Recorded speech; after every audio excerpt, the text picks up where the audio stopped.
எல்லோரும் எப்படி இருக்கீங்க? ஊர்லேருந்து அவ்வப்போது நமக்கு வேண்டப்பட்டவங்க சொந்தக்காரங்க சிலர்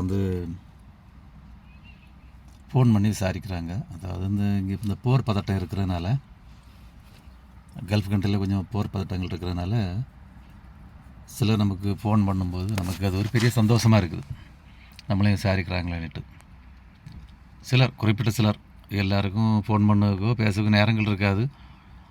இருந்தாலும் சிலர் கேட்கும்போது நமக்கு சந்தோஷமாக இருக்குது. அது எதுக்கு நான் இப்போ சொல்ல வரேன்னு சொன்னால், கிட்டத்தட்ட ஒரு வாரமாட்டு கொஞ்சம் பதட்டங்கள் தான். இருந்தாலும் சவுதி அரேபியாவை பொறுத்த மட்டும் எங்களுக்கு ஒரு நல்ல பாதுகாப்பான ஒரு சூழ்நிலை. நம்ம ஊர் மீடியா, அதாவது தொலைக்காட்சியிலெல்லாம் ஒன்று 4 ஆட்டு 10 ஆட்டு திரித்து அதை ஒரு பெரிய ஒரு விபரீதமாட்டு அதை காணிப்பாங்கன்னு நினைக்கிறேன்.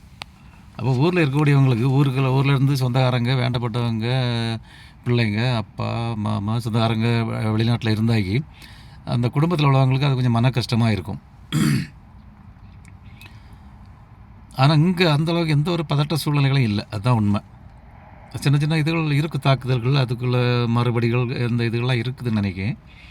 ஆனால் எங்களுக்கு அதிகாரப்பூர்வமாட்டு அரசாங்கமோ நண்பர்களோ எங்கள் சவுதிக்காரங்களோ வேண்டப்பட்டவங்களோ மூலமாக எந்த ஒரு ஆபத்தான ஒரு செய்திகளும் இது வரைக்கும் கிடையாது. அதனால் ஊரில் இருக்கக்கூடியவங்க ஆனால் சில இந்த ஃப்ளைட் சர்வீஸ்கள் கொஞ்சம் முன்ன பின்ன இருக்குது. காரணம் என்னது, போர் பதட்டம்னு வரும்போது சில சிக்கல்கள் இருக்கும். ஏதாவது போக்குவரத்து சம்மந்தப்பட்ட வான் போக்குவரத்து சம்மந்தப்பட்ட சில சிக்கல்கள் இருக்கும். நமக்கு நம்ம ரோட்டில் வண்டி ஓடுற மாதிரி இல்லை இல்லையா? அதனால் அதில் சின்ன மாற்றங்கள் இருக்குதே தவிர மொத்தமாக எந்த போக்குவரத்து தடங்களும் இல்லை, நிறுத்தியும் வைக்கலை. அந்த மாதிரி உள்ள சூழ்நிலை தான். இப்போ கூட நான் ஒரு பையனை ஏர்போர்ட்டில் தான் விட்டு வந்துக்கிட்டு இருக்கேன். அதனால் நம்ம ஊரில் இருக்கக்கூடியவங்க யாரும் ரொம்ப பதட்டப்படவோ பயப்படவோ வேறு சூழ்நிலைகள் இல்லை. எல்லோரும் தைரியமாக இருங்க. ஆமாம், அவ்வளோதான். இந்த நாட்டை பொறுத்த மட்டுக்கு நமக்கு எல்லா வகையிலையும் பாதுகாப்பில் ஒரு முன்னிலை, நல்ல ஒரு சூழ்நிலை.